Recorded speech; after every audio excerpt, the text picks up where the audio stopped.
Cerita cinta, janda muda vs perjaka. Bab 11, lanjut suami istri.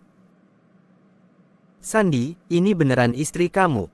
Kapan kamu menikah? Kapan kamu kawin? Sergah seorang pria Parubaya Seraya bangkit dari duduknya. Benar, ini gimana? Kok tiba-tiba ada perempuan yang nyusul dan ngaku sebagai istri kamu? Coba jelaskan sama mama dan bapak. Timpal seorang wanita Parubaya dengan wajah yang masih terlihat syok. Mah, Pak, kita bicara di dalam aja ya. Malu kalau sampai kedengeran sama tetangga. Sandi menoleh ke kanan dan ke kiri, ia takut ada orang lain yang mendengar ucapan kedua orang tuanya berusaha. Ya sudah, kita bicara di dalam saja. Neng, ayo masuk, ajak wanita Parubaya yang lebih akrab disapa Hajah Murni itu. Larissa membuka heels yang dikenakannya. Ia ikut masuk ke dalam rumah satu lantai tetapi berukuran cukup luas itu. Ia benar-benar merasa canggung, terlebih lagi Sandi terlihat biasa saja ketika melihat dirinya. Pria itu tidak menyambutnya dengan hangat. Ayo duduk dulu, Neng. Sandi, kamu juga duduk, jangan berdiri terus. Titah Murni kepada putranya yang masih berdiri mematung. Sementara Larissa sudah duduk di hadapan kedua Parubaya itu. Iya, Mah, galak banget. Sandi mendekat ke arah sang ibu, pria itu akan duduk di sela-sela kedua orang tuanya. Ngapain duduk di sini? Sana atau duduk di sebelah si Neng, katanya itu istri kamu. Murni sedikit mendorong tubuh putranya sampai membuat Sandi terpaksa duduk di atas sofa yang sama dengan Larissa. Pria itu menoleh sekilas ke arah Larissa yang sedang menatapnya. Sandi duduk di kursi bagian ujung, ia seolah tak ingin berdekatan dengan istrinya. Terus sekarang gimana ini? Jelaskan sama mama dan bapak. Tita Sutisna yang terlihat sudah tak sabar. Apa dulu yang dijelaskan ini? Sandi malah menggaruk kepalanya sendiri dengan wajah bingung. Biar saya yang jelaskan, ucap Larissa yang membuat Sandi dan kedua orang tuanya langsung menoleh ke arah wanita itu. Sok atuh jelaskan sejelas-jelasnya. Titah Murni lagi sambil menyandarkan tubuh pada kepala sofa. Jadi begini, Bu, Pak. Saya dan Sandi sudah menikah. Kami menikah karena sebuah tragedi. Makanya mungkin Sandi belum menjelaskan ini kepada ibu dan bapak. Oh iya, nama saya Larissa, saya sudah mempunyai 2 orang anak dari pernikahan dengan almarhum mantan suami saya, jelas Larissa jujur dengan wajah yang perlahan menunduk. Sebenarnya ia merasa malu, tetapi dirinya tetap memilih jujur dan tidak menutupi tentang dirinya dari kedua orang tua Sandi.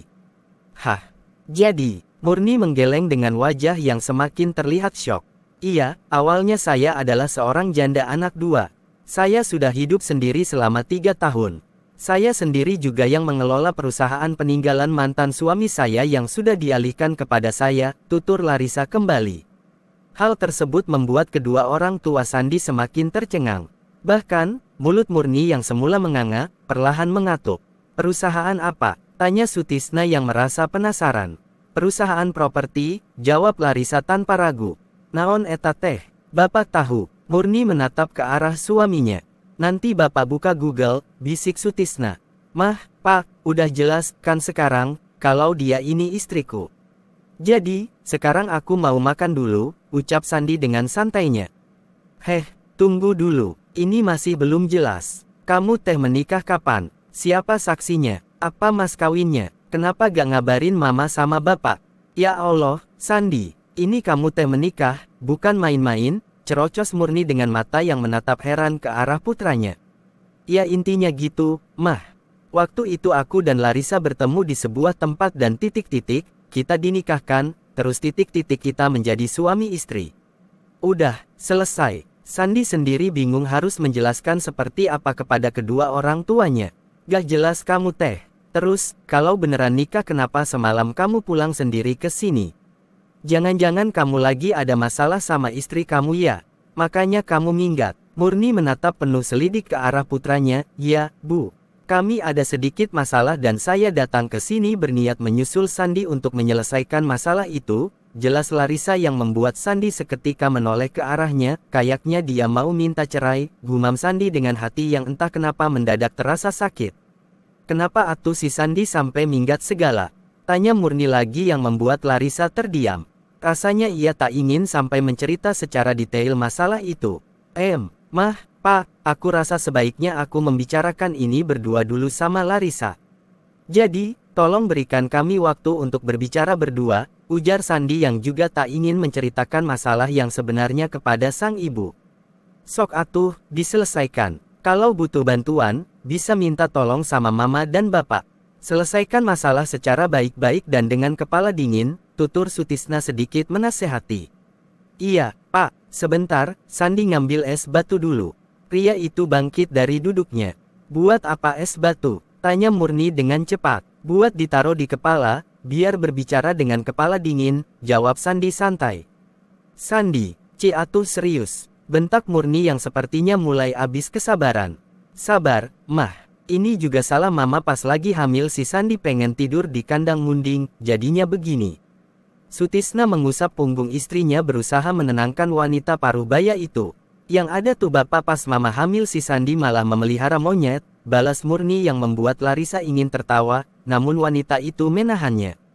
Maksud mama, perilaku aku tuh kayak monyet gitu. Celetuk Sandi, malah diperjelas. Murni tertawa sambil menatap ke arah putranya. Mama tega benar. Ya udah, aku mau ngomong dulu sama Larissa. Ayo ikut aku, ajak Sandi, tetapi ia tidak menatap sedikit pun ke arah istrinya.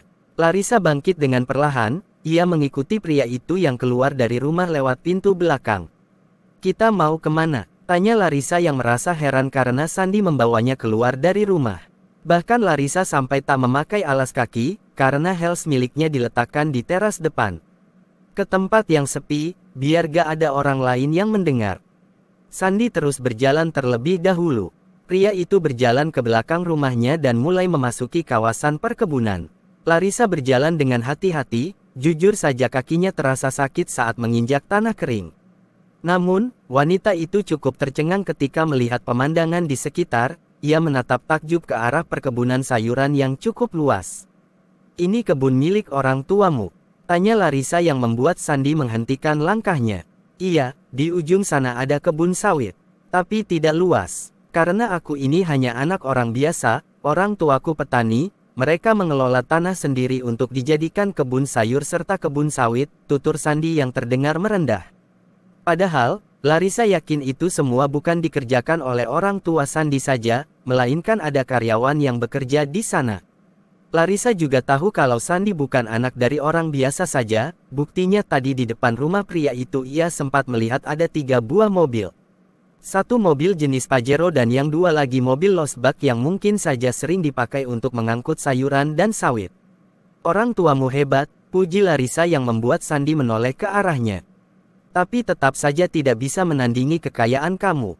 Kasta aku lebih rendah darimu, tutur Sandi yang membuat Larissa langsung teringat pada ucapannya semalam. Wanita itu menunduk, lalu menarik nafas perlahan. Aku minta maaf atas hal itu.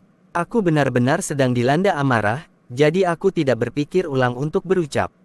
Larissa menahan rasa sesak di dada saat mengatakan hal tersebut, jujur saja ia benar-benar merasa bersalah. Tidak apa-apa, karena semua yang kamu katakan sesuai dengan faktanya. Sekarang, kamu menyusulku ke sini untuk menyelesaikan semuanya dengan cara bercerai, kan?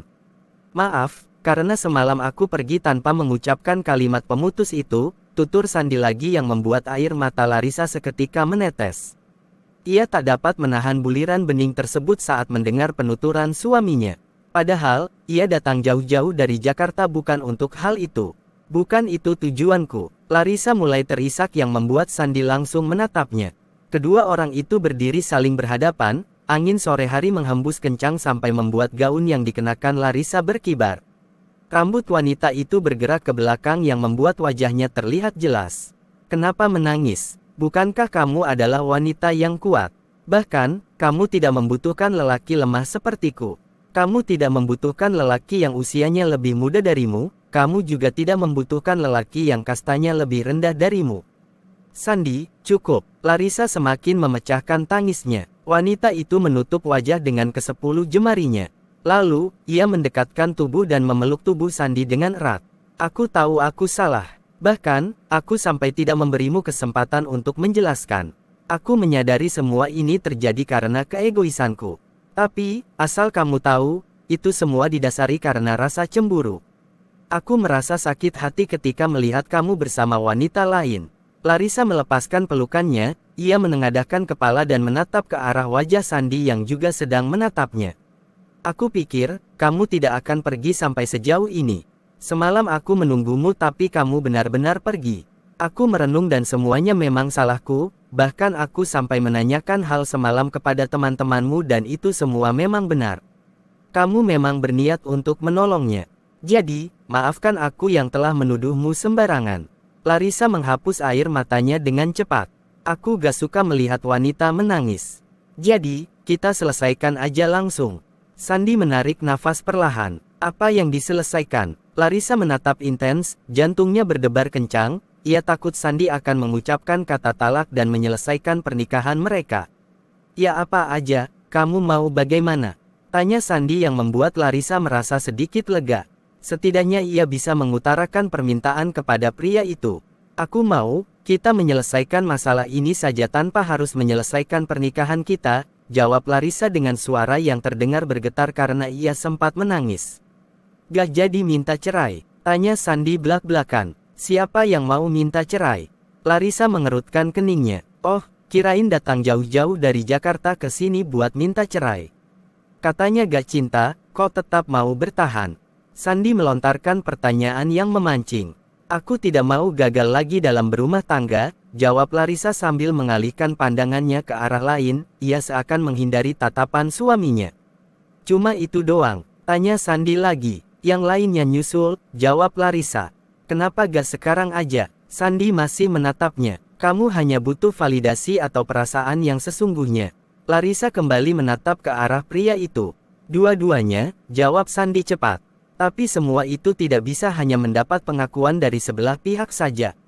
Nanti tidak balance. Jadi, Sandy mengangkat alisnya sebelah.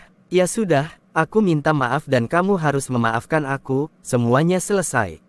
Larissa mulai terlihat santai. Setelah itu, kita kembali ke Jakarta dan menjalankan hidup dengan normal sebagai suami istri, jawab Larissa dengan jelas.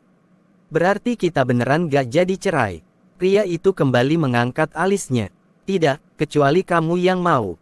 Larissa menunduk. Baiklah, aku juga minta maaf karena semalam aku meninggalkanmu begitu saja. Aku gak bilang sama kamu kalau aku mau menolong Helia. Kali ini Sandy terdengar merendah dan menurunkan ego. Iya, sebaiknya itu jangan dibahas lagi. Larissa mengembangkan senyum tipis. Oke, tapi aku beneran gak ngangka kalau kamu bakal nyusul aku ke sini. Jangankan hanya ke Garut, ke ujung dunia pun akan kususul, balas Larissa yang terdengar angkuh. Buset, menyala istriku. Sandy terkekeh. Sepertinya pria itu mulai normal kembali, karena ketika Sandy marah dan serius, itu tandanya ia sedang tidak normal. Sandy yang sesungguhnya adalah Sandy yang gesrek dan menyebalkan. Tapi aku tidak bisa lama-lama di sini. Kasihan anak-anak, mereka tidak tahu kalau aku pergi ke sini, tutur Larissa yang mendadak berubah sendu. Ya ampun, pasti mereka nyariin kamu. Sandy ikut teringat kepada dua anak itu.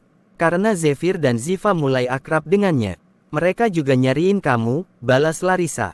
Masa? Sandy seolah tak percaya. Iya, pagi-pagi langsung nanyain Daddy.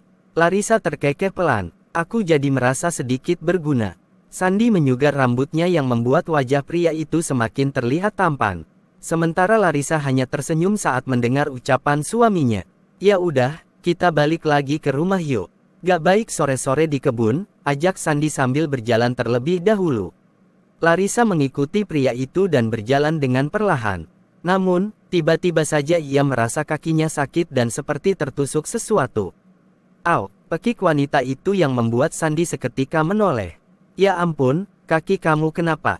Sandy terkejut saat melihat telapak kaki kiri Larissa mengeluarkan darah. Aku gak tahu, tapi ini sakit banget. Wanita itu meringis, bahkan ia sampai duduk di atas tanah karena tak dapat menahan rasa sakit bercampur perih. Sebentar, kayaknya kaki kamu kena duri ranting kayu. Sandy berjongkok, pria itu memegang kaki Larissa dan segera memeriksanya. Benar saja, ada sebuah duri ranting kayu yang menancap pada telapak kaki mulus wanita itu. Biar aku cabut. Sandy memegang duri ranting itu dan mencabutnya dengan perlahan. Au, sakit. Pekik Larissa lagi yang hampir menangis. Udah, sekarang kita ke rumah biar aku obati. Sandy mengajak Larissa untuk berdiri. Wanita itu bangkit dengan perlahan, namun kakinya yang benar-benar sakit membuat ia hampir terjatuh. Kamu gak akan bisa jalan sendiri. Sandy segera mengangkat tubuh istrinya tanpa basa-basi. Larissa cukup terkejut dengan apa yang dilakukan pria itu padanya. Ia menatap wajah Sandy yang terlihat gagah, bahkan pria itu bagaikan seorang pendekar. Larissa mengalungkan kedua tangannya pada leher Sandy, ia menyandarkan kepalanya pada dada bidang pria itu. Entah kenapa, ia benar-benar merasa nyaman dengan posisi seperti ini, bahkan sampai membuat luka di kakinya tak terasa sakit lagi. Kamu pakai celana dalam, kan? Tanya Sandy secara tiba-tiba yang seketika menghancurkan suasana romantis. Kenapa emangnya? Larissa hampir tergagap ketika menanyakan itu. Takut gak pakai, bisa bahaya kalau ada orang lain yang melihat itu. Aku sendiri aja belum melihatnya, jawab Sandy yang seketika membuat tangan Larissa refleks mencubit dadanya. Bersambung, nantikan bab selanjutnya yang lebih menegangkan. Terima kasih.